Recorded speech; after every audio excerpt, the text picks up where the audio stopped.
یہ تین چیزیں ہم آج انشاءاللہ ڈسکس کریں۔ مفہوم کیا ہے، اصول کیا ہے، اور طریقہ کار جو ہے وہ کیا ہے۔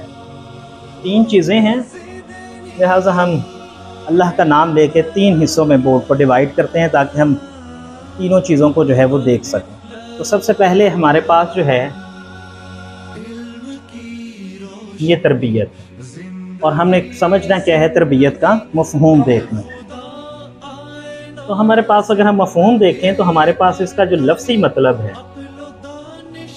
لفظی مطلب تربیت کا وہ ہے پروان چڑھانا۔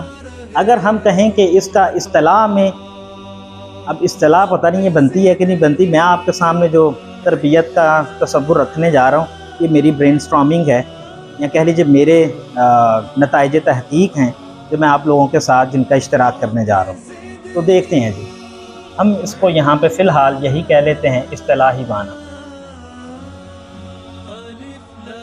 اچھا جی، یہ ایک ذہنی اور اخلاقی، ذہنی اور اخلاقی خوبیوں کی پرورش جو ہے اس کو ہم تربیت کہتے ہیں۔ ذہنی اور اخلاقی خوبیوں کی جو پرورش ہوتی ہے اس کو ہم تربیت کہتے ہیں۔ اچھا، آج تھوڑا سا آپ احباب جو ہیں ان کی میں توجہ چاہوں گا، کیونکہ یہ جو موضوع ہے یہ ایک طرح فلسفی کے بھی قریب ہے اور ایک طرح یہ ٹیچنگ میتھڈالوجی کے بھی قریب ہے۔ تو ہو سکتا ہے ہم اسے تھوڑا سا کلرفل کرنے کی کوشش کریں گے انشاءاللہ آگے چل کے، لیکن ابتدا ذرا دیکھیے گا۔ اچھا، ذہنی اور اخلاقی خوبیوں کی پرورش جو ہے اس کو ہم نے تربیت کہا ہے۔ تو اگر آپ اس ڈیفینیشن میں دیکھیں تو بنیادی دو لفظ جو ہیں وہ موجود ہیں، ذہنی اور اخلاقی۔ تو یہ ذہنی خوبیاں جو ہیں وہ کیا ہوتی ہیں، میں نے ان کو سمجھنے کے لیے تین حصوں میں تقسیم کیا ہے۔ ذہنی خوبیاں، پہلی یا ذہنی خوبیاں کہہ لیں، یہ لفظ زیادہ لیاقتیں، لیاقت کی جمع لیاقتیں۔ جو ذہنی لیاقتیں ہیں وہ تین ہوتی ہیں بنیادی طور پر، جس کی ایک فرد کو ضرورت ہوتی ہے۔ ایک ہے منطق، دوسری ہے رسمی تعلیم، اور تیسری ہے جذبات کی تنظیم۔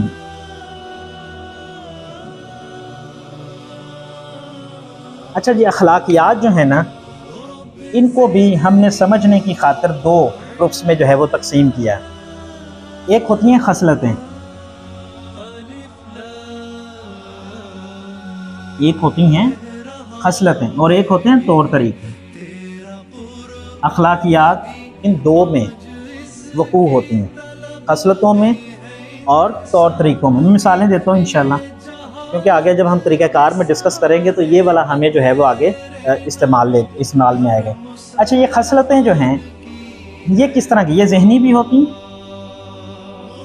اور یہ جسمانی بھی ہوتی، اور جو طور طریقے ہیں نا وہ تین جگہوں پہ ظاہر ہوتے ہیں: پہناوے میں، گفتار میں اور تعلقات میں۔ میں آپ لوگوں کو خصلتوں کے بارے میں تھوڑا بتا دوں، کیونکہ یہ لفظ بہت ہی بھاری استعمال ہو گیا، خصلتیں۔ یہ لفظ خصلتیں جو ہے نا، اس کو عام سادہ زبان میں ہم کیا کہہ سکتے ہیں؟ عادت۔ انگریزی والے کیا کہتے ہیں اس کے بارے میں؟ جی نہیں، یہ اسے جبلت کہتے ہیں، اسے انسٹنکٹ، ہاں جبلت اسے کہتے ہیں، ٹھیک ہے جی۔ اچھا، یہ کیا ہے، انگریز کیا کہتے ہیں اس کے بارے میں؟ وہ یہ کہتے ہیں کہ یہ نا اصل میں ہوتی ہیں،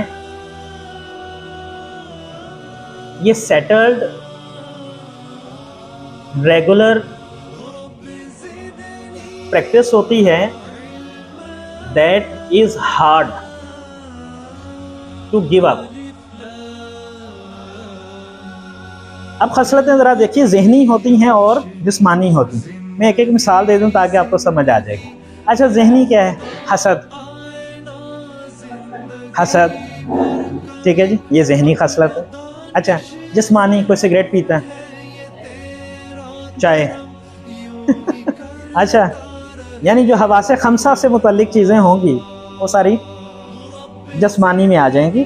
حواس خمسہ 5 سینسز سے. اچھا جو طور طریقوں کی اخلاقیات ہوتی ہیں وہ پہناوے میں ظاہر ہوتی ہیں، وہ گفتگو میں ظاہر ہوتی ہیں، اور وہ تعلقات میں یعنی انٹرپرسنل ریلیشنز میں ظاہر ہوتی ہیں. ٹھیک ہے جی، تو اب ہم ان ساری چیزوں کو آگے تفصیل سے دیکھیں گے.